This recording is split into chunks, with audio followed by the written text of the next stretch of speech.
কারি পাতা ভারতীয় উপমহাদেশ এবং দক্ষিণ পূর্ব এশিয়ায় খুব পরিচিত একটি সুগন্ধি উদ্ভিদ।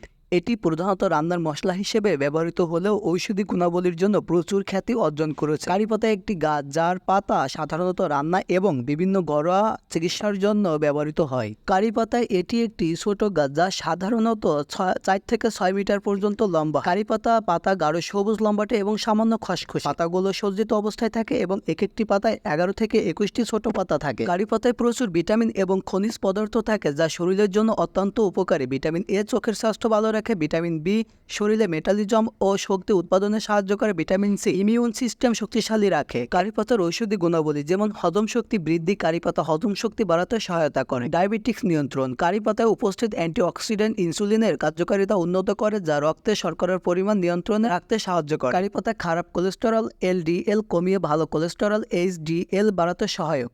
এর ফলে এটি হৃদরোগের ঝুঁকি কমাতে সহায়তা করে। ওজন কমানো। কারি পাতা শরীরের অতিরিক্ত ফ্যাট জমাতে বাধা দেয় এবং মেটাবলিজমের কার্যকারিতা বাড়ায়। এর ফলে এটি ওজন কমাতে সাহায্য করে। রোগ প্রতিরোধ ক্ষমতা বৃদ্ধি। কারি পাতা শরীরে রোগ প্রতিরোধ ক্ষমতা উন্নত করে। এতে থাকা ভিটামিন সি ভিটামিন এ এবং অন্যান্য অ্যান্টিঅক্সিডেন্ট রোগ প্রতিরোধ ক্ষমতা বৃদ্ধি করে। কারি পাতা চুলের স্বাস্থ্য ভালো রাখে এবং ত্বকের উজ্জ্বলতা বাড়ায়। এটি চুল পড়া রোধ করে এবং চুলের অকালপক্কতা প্রতিরোধ করতে সাহায্য করে। কারি পাতা সাধারণত দক্ষিণ এশিয়ায় রান্নার মশলা হিসেবে ব্যবহৃত হয়। এটি তরকারি ডাল এবং বিভিন্ন তাজা খাবারে সুগন্ধ ও স্বাদ বাড়াতে ব্যবহৃত হয়। সাধারণত কারি পাতা তেলে ভেজে অথবা সরাসরি রান্নায় দেওয়া হয়। কারি পাতা বিভিন্ন আয়ুর্বেদিক চিকিৎসায় কারি পাতা ব্যবহৃত হয়। পাতা চিবিয়ে খাওয়া যায় বা এর রস পান করা যায়। কারি পাতার রস পেটের সমস্যা এবং চুলের যত্নের জন্য ব্যবহার করা হয়। কারি পাতা চাষের জন্য বীজ বা ডাল কাটিং ব্যবহার করা হয়, তবে ডাল কাটিং বেশি কার্যকর। রোপণ গভীরতা। বীজ বা ডাল কাটিং মাটির 1 থেকে 2 ইঞ্চি গভীরে রোপণ করুন। চারা গাছগুলোর মধ্যে 2 থেকে 3 ফুট দূরত্ব রাখুন যাতে তারা ভালোভাবে বেড়ে উঠতে পারে। পানি। যাদের শরীরে গ্যাস রয়েছে তারা প্রতিদিন সকালে নিয়ম মেনে 2-3টা চিবিয়ে খেলে অথবা রস করে খেলে গ্যাস কমে যায়। কারি পাতা দিয়ে পানি ফুটিয়ে গোসল করলে শরীরের ঘামের গন্ধ দূর হয়। তাছাড়া শরীরে যদি কোনো প্রকার ফুসকা থাকে, শরীরে ছোট ছোট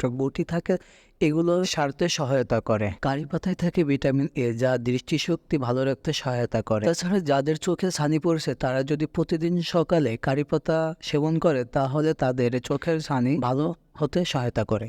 কারি পাতা চুলে রস করে লাগালে চুল পড়া দূর হয়। তাছাড়া চুলের পক্কতা দূর। নারকেল তেলের মধ্যে কয়েকটা কারি পাতা দিয়ে তেলটা ফুটিয়ে চুলে ব্যবহার করলেও এতে অনেক ভালো উপকার পাওয়া যায়। কারি পাতা শুকিয়ে গুঁড়া করে জলের সঙ্গে মিশে গুলিয়ে খাওয়া যেতে পারে অথবা কারি পাতা চায়ের মধ্যে দিয়েও খাওয়া যায়। কারি পাতা ডায়াবেটিক্স রোগীদের জন্য খুবই উপকারী।